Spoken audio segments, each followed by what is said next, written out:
Hello and welcome back. Today we're going to review Unit 10, Polynomial Functions. This review is going to be broken up into two separate videos. The first video, this one, is going to be based upon polynomial functions, and the next one is going to be based upon rational functions, because we've looked at both of those in this unit. So here's a breakdown of both videos. So again, like I said, we'll focus on polynomial functions in this video and then rational functions in the second video.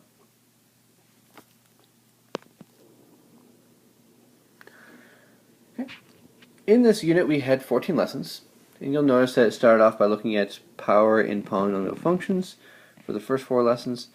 The next few lessons dealt with rational functions exclusively, and then we combined polynomials with rational functions to look at long division. Okay.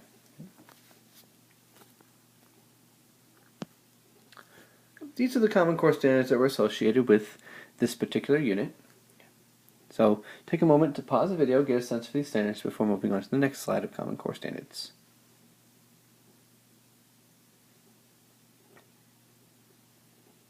Okay. Here are some more Common Core standards that are associated with this unit. So again, pause the video, get a sense for these standards before moving on.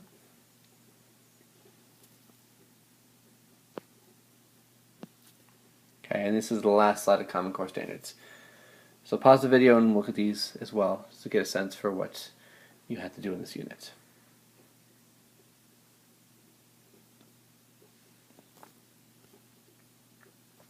Okay. First I want to start by looking at the difference between a power function versus a polynomial function. A power function is going to be any function where you have one term, where the exponent is an integer, positive integer. So it's going to be something like ax to the n, okay, where n is a positive integer.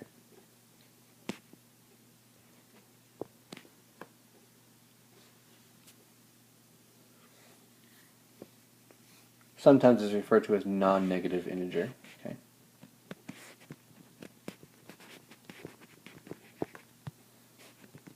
Because technically you could also include 0. Okay. So an example of a power function would be something like this. G of x is equal to 7x to the 5th. Okay. That's a power function. Okay. And in general, anything that deals with an odd exponent will look something like this. So this is a graph of y equals x to the 3rd. Anything dealing with an even exponent is going to look something like this. This is x to the 2nd power, or x to the 4th. It just, the higher your exponent, the flatter you're going to be towards the middle of the graph at the origin, and the steeper you're going to be away from the origin. Okay, the steeper you're going to be. That's what happens when your exponent gets larger and larger. So x to the 7th will look something more like that. Okay, it's flatter in the middle and then steeper. And eventually you get to a point where it starts looking like this, even though it's going to be smooth and curved. Okay. A polynomial function is any function that has terms being added or subtracted together where you have non-negative exponents on the variables. So an x to the n plus an minus 1 x to the n minus 1. Okay, it's just notation, but essentially you have some coefficients of real numbers, and then you have exponents that are positive integers, or 0. Okay, so that n is a positive integer and a non-negative integer applies here as well. Okay, but a polynomial function doesn't have just one term. It could have one term, so a power function is a polynomial function, but a polynomial function isn't always a power function. So example, a good function might be something like 3/4 x to the 7th minus 7x to the 6th plus 3. Okay, notice you don't have to have every term, and that one's missing the x to the 5th term. Well, I guess you could say it's not really missing it, it just has a 0 as a coefficient, so you just don't write it. Okay. Now, an important thing to point out is that the end behavior of a polynomial function is going to follow the same end behavior as its corresponding power function. So for this example right here, that's going to have the same end behavior as f of x equals 3/4 x to the 7th. It's not going to be exact, but it's going to have the same end behavior. So 3/4 x to the 7 looks something like this. Probably a little more flatter towards the middle. But it's going to look like that, which means that as the inputs approach infinity, so isn't that polynomial function. Okay, it's going to be approaching infinity. As your inputs approach negative infinity, you're going to be approaching negative infinity. You're going to be getting smaller and smaller. So that's just a little word about end behavior about polynomial functions. Okay, let's move on. Let's look at a graph of a polynomial function. In general, polynomial functions are very curvy. They're nice like this. Okay, they won't have any sharp points or turns. They'll always be nice smooth curves. Okay, and they have various parts of them. For instance, relative maximums. So this point right there is a relative maximum. This point right down here is a relative minimum. There's another relative max over here. And a relative min down here. Yeah, let me write that a little better. Eraser. Relative min down there. It also has x-intercepts and y-intercepts. So in this particular one I have 1, 2, 3, 4, 5 x-intercepts, also known as zeros. Okay. And there's also one y-intercept. Notice any function will always have only one y-intercept, because if there were two, then it wouldn't be a function, would it? Because it wouldn't pass the vertical line test. Okay, so those are some key features of the graph. And of course, you can look at it from the relative min to max, you're increasing. From the max to min, you're decreasing. Where is the graph positive? Well, it's positive above the x-axis, negative below the x-axis. So you can examine the graphs accordingly. One thing that's important to point out, though, is that the maximum number of zeros is always going to be the highest exponent power.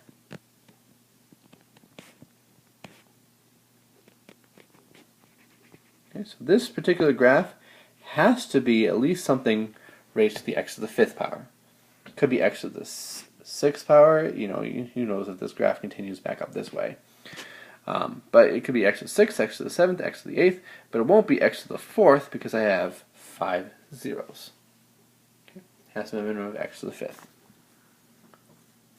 Okay, let's move on. One thing you're going to be asked to do is write the equation of a polynomial function given its zeros. Now just a word about zeros. If you have only one zero, a zero that occurs only one time, your graph is going to pass through that point. Okay, so that's a 0.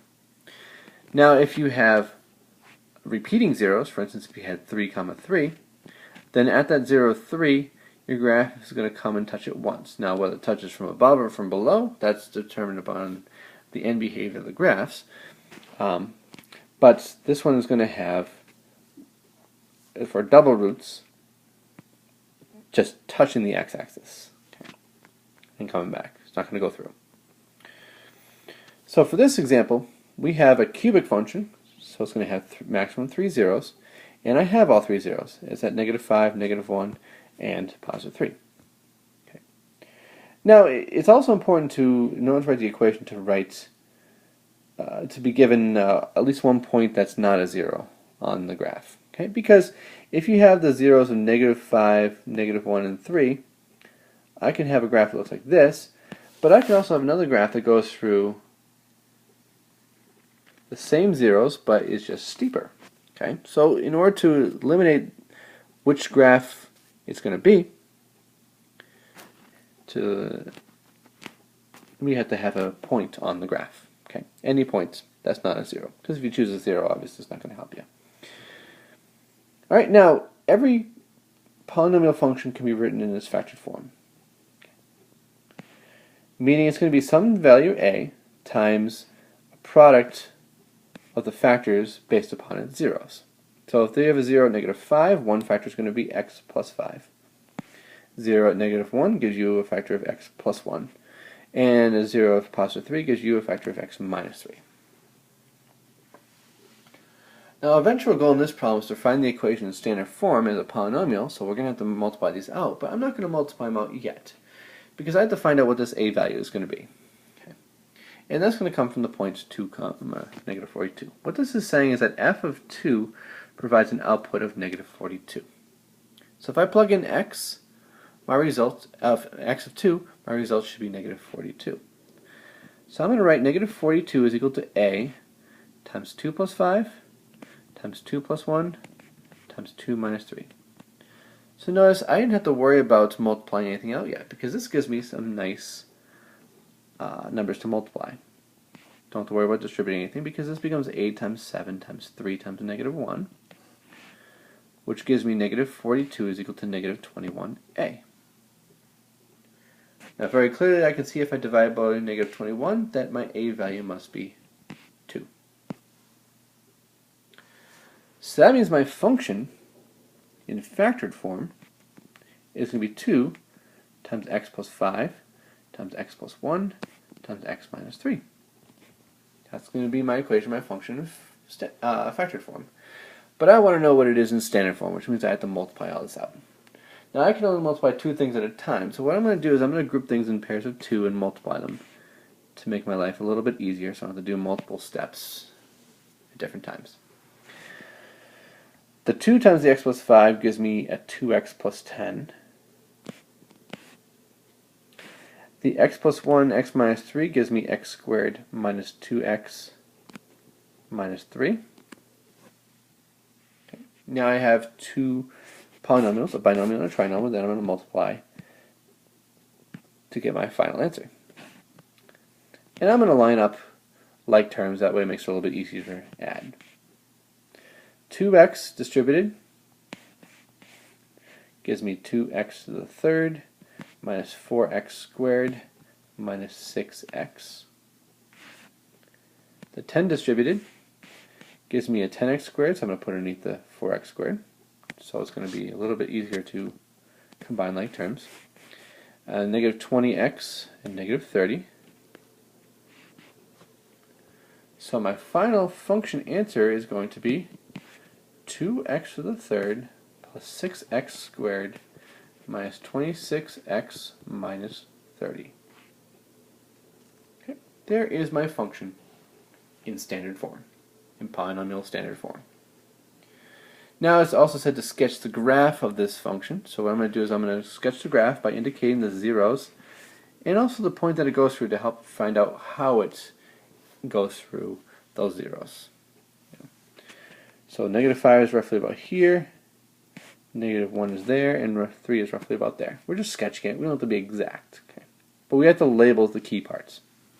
Now I may notice that this number at the end, that constant term is always going to be the y-intercept. So it's going to go through negative 30 somewhere down here. It's also going to pass through the point 2, negative 42. So that means that it's going to go through a point down here, 2, negative 42. So this is going to tell me the general shape of my graph then.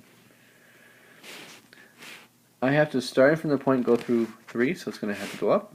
It's probably going to come back down through the negative 30 on the y-axis, go through negative 1 on the x, go back down through negative 5. Now notice I'm passing through those points because those zeros only occurred once. If I had two negative 1s, then I would have come up to negative 1 and come back down to go back up through the 5. Okay, but that's not going to happen here because there was only one negative 1. Alright, pause the video, write down anything you need to before moving on.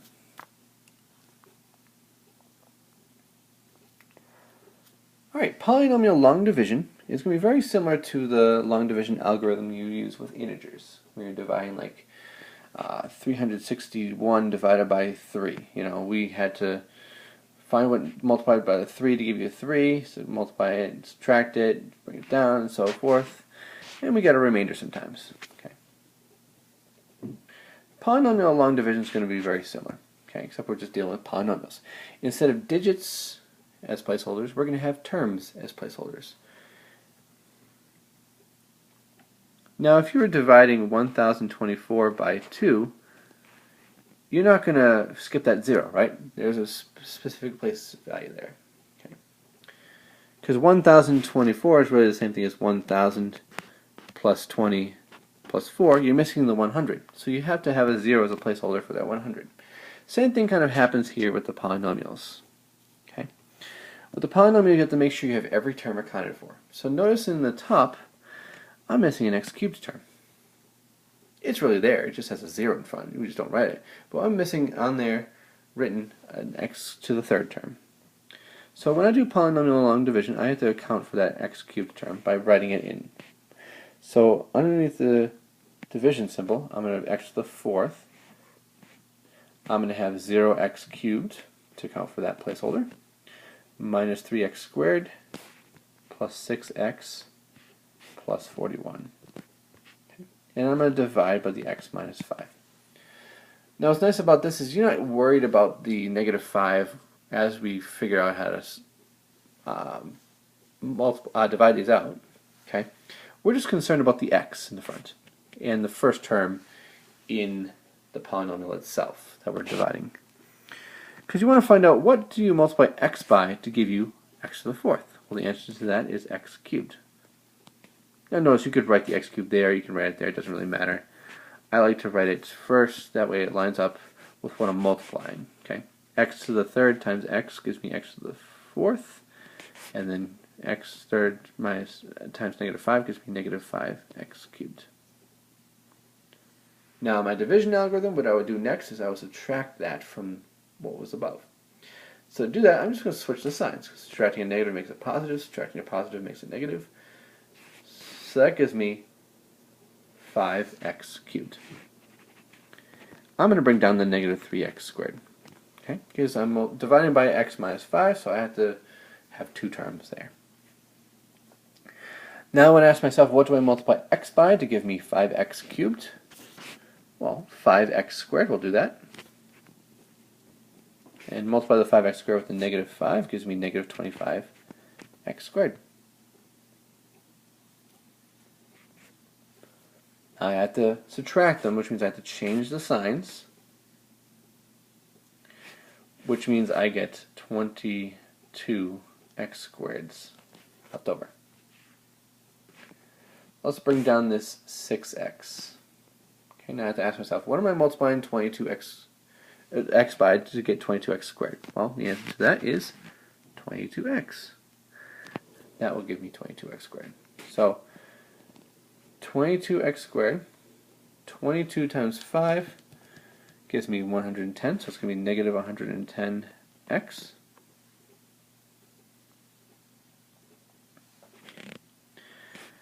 Change the signs so I can subtract them, so it gives me 116x.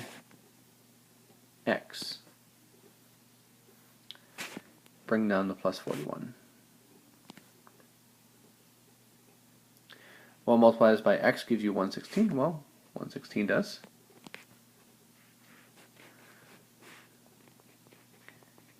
And if I multiply 116 by 5, that gives me 580. So minus 580.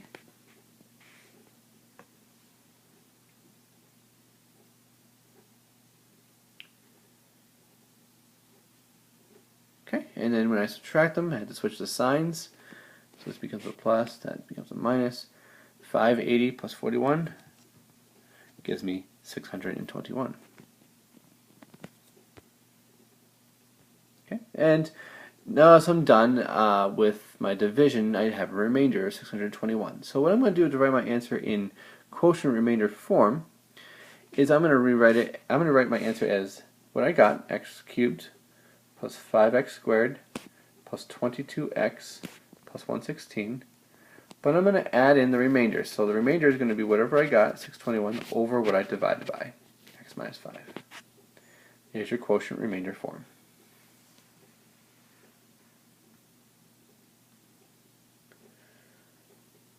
Now we've seen problems where we were asked to rewrite this as multiplication.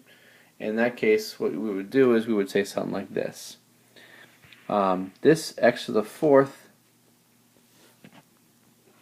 minus 3x squared plus 6x plus 41 could be seen as the equivalent of multiplying what we got, which was x cubed plus 5x squared plus 22x plus 116 by the x minus 5, and we have to add the remainder of 621. Alright, pause the video now and write down anything you need to before moving on.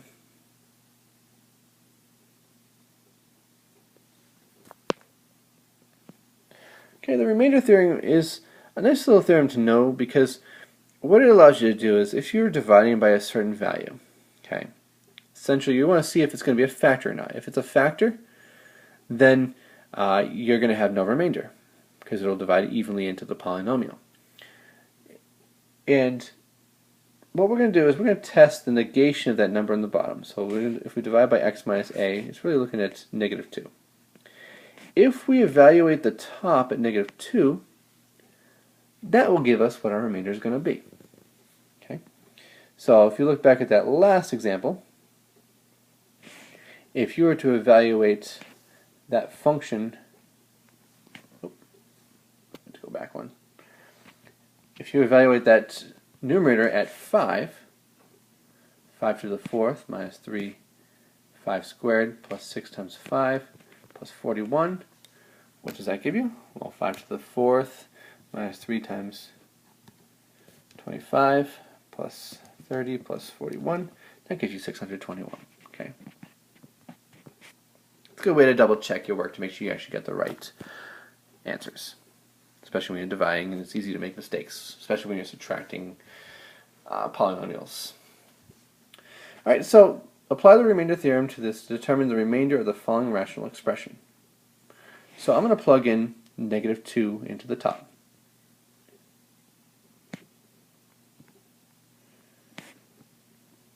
Now, as always with negative numbers, it's always a good idea to put in parentheses because you have to be careful, because if you raise a negative number to an even power, it becomes positive. If you raise a negative number to an odd power, it stays negative. So 2 times essentially negative 8 gives you negative 16. Negative 4 times positive 4 is negative 16. Negative 12 times negative 2 is positive 24, plus 10. These give you negative 32, this gives you 34, which gives you a 2. So let me just double check that. Negative 16 minus 16 plus 24 plus 10 is 2. Yep, so that means that the remainder is going to be 2. So when you divide this out with the remainder 2, that means that 2x cubed minus 4x squared minus 12x plus 10 does not contain x plus 2 as a factor. Okay. Alright, let's move on. Okay, so that is what we have in this video. This is the polynomial functions we just reviewed. Okay, in the next video we're going to go over some of the rational functions, the basics of them, the graphs, the inverses, simplifying them, adding, subtracting, dividing, multiplying, and solving rational equations and inequalities before summing up what we have in this unit. Okay. I want to thank you for watching and look forward to seeing you in part 2 of this unit.